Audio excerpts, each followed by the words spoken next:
The country's murder count continues to increase.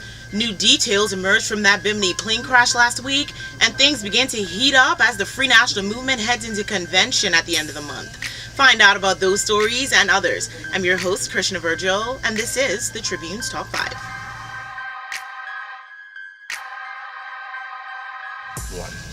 1. Law enforcement officials were busy in the capital this week with 2 homicides and a $1.4 million drug seizure. A man was found shot and killed late Thursday night at Wilton Street, just off of Mackey Street, leaving police appealing for members of the public to come forward with information. He was found shortly after 10 p.m. It was the second murder recorded for the week in the capital after another man and father of 2 was found shot in the parking lot of a local nightclub at Elizabeth Avenue early Saturday morning. At the time, the club's 2 operators and 5 employees were said to be helping police with the investigation.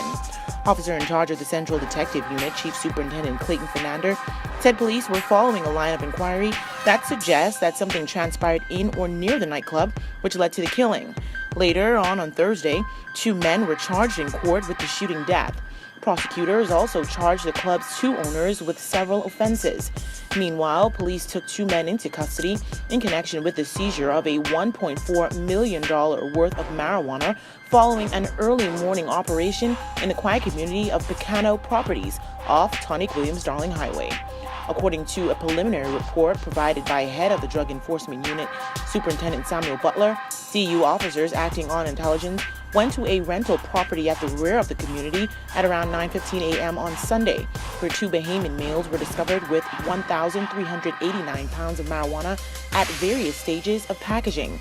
The men, aged 41 and 34, are said to be known to police and are assisting officers with their investigations. The haul of marijuana was housed in a small efficiency attached to the 3-story rental property, which had been completely transformed into a drug processing facility with different sections of the structure representing specialized production areas. Former Deputy Prime Minister Brent Simonet told the Tribune on Sunday that it would be a mistake for F&M leader Dr. Uric Minnis to block the nomination of the gang of 6 MPs if he successfully defends his post at next month's convention. Mr. Simonet warned Dr. Minnis to be careful with his campaign strategy of victimhood, as he emphasized the value of retaining experienced politicians. He pointed out that the dissenting MPs represented the party's brand in Parliament, adding that the days of a one-man platform have passed. He said, quote, "I think Dr. Minnis' campaign so far has been about being the victim. He's showing an I'm from Baintown type of approach. There's nothing wrong with that, but if you look at public disclosures, he's the richest F&M MP in Parliament. You can't claim that and live in a gated condominium that you own. You have to be very careful playing that issue." He's saying the MPs have revolted against him. Well, the MPs have tried to talk to this matter through for a long time, and it hasn't worked. You know what they say, there are 3 sides to every story. Mr. Simonet added, quote, "I think the days of the one-man band have passed, and it is a team concept that the electorate wants to see. You see it around the world. The Bahamas really needs to put forward a team that shows a good ability to govern," end quote.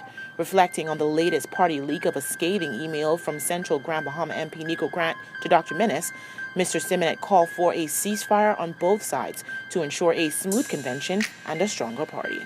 Shocking details have begun to emerge regarding that small plane crash in Bimini, shedding more light onto that devastating day.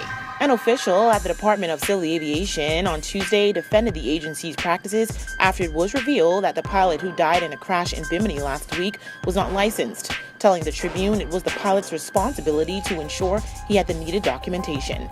Acting Director at the Department of Civil Aviation, Keith Major, also said officials at the Department of Civil Aviation are unsure whether the pilot was test driving his plane or about to operate a charter at the time of the accident. Airplane mechanic Anthony Smith, nicknamed Scrubby, was also on the plane and died in the crash. The Tribune understands Gibson was incarcerated and released from prison 6 months ago, which may be the reason why his license was not renewed. Meanwhile, officials have said the crash was caused after the pilot lost control of the aircraft while attempting to avoid hitting another plane that was taxiing on the runway. Delvin Major, a lead investigator at the Department of Civil Aviation, has told the Tribune that based on their investigations, the Piper Aztec 27 did not crash because of engine failure, as was originally reported, but rather was caused after the pilot turned too deep and was unable to come out of a nosedive.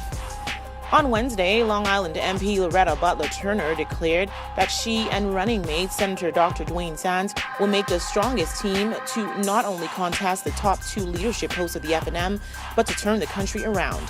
While formally announcing her intent to challenge FNM leader Dr. Hubert Minnis when the organization convenes its 3-day convention, Mrs. Butler Turner said the party, now more than ever, needs to be driven by leaders and doers. The convention is slated for July 27th to 29th. She appeared confident and measured in her responses, maintaining that for the FNM, which is seemingly fractured and wrought with infighting, she and Dr. Dwayne Sands are healers with the ability to unify the opposition party. This announcement came as Central and South Abaco MP Edison Key launched into a blistering attack on some of his FNM colleagues, branding Mrs. Butler Turner a troublemaker who will be dealt with by her constituents, adding that Fort Charlotte MP Dr. Andre Rollins needed another slap from her to set him straight. Mr. Key also defended Dr. Hubert Minnis' performance during the recent budget debate, telling the Tribune that Central Grand Bahama MP Nico Grant ought to be ashamed of himself for criticizing the party leader. His comments came when contacted about the critical email Mr. Grant wrote to Dr. Minnis about his performance during the committee stage of the budget debate last week, when parliamentarians went through the line items of the budget. However, it appears that FNMs are split on who they will support in this leadership race, with Montague MP Richard Lightbourne saying the current FNM leader has not reached voters as he threw his support behind Mrs. Butler Turner and Dr. Sands. But former Cabinet Minister Tennyson Wells has predicted that the mortician and the surgeon don't stand a chance against Dr. Minnis and Deputy Leader Peter Turnquest. Should Dr. Minnis be successful in being elected the FNM's leader for a 3rd time, Dr. Sands has said he would resign his Senate seat. With about 1 month until the Free National Movement convenes its convention, where hundreds of delegates will gather, it seems as though attacks are coming from every corner of the organization. The Free National Movement is said to be struggling to find the hundreds of thousands of dollars needed to host the convention, which is later this month, as debate has erupted over who is responsible for finding the funds. Former FNM Cabinet Minister Tennyson Wells is among those who have sided with party leader Dr. Hubert Minnis.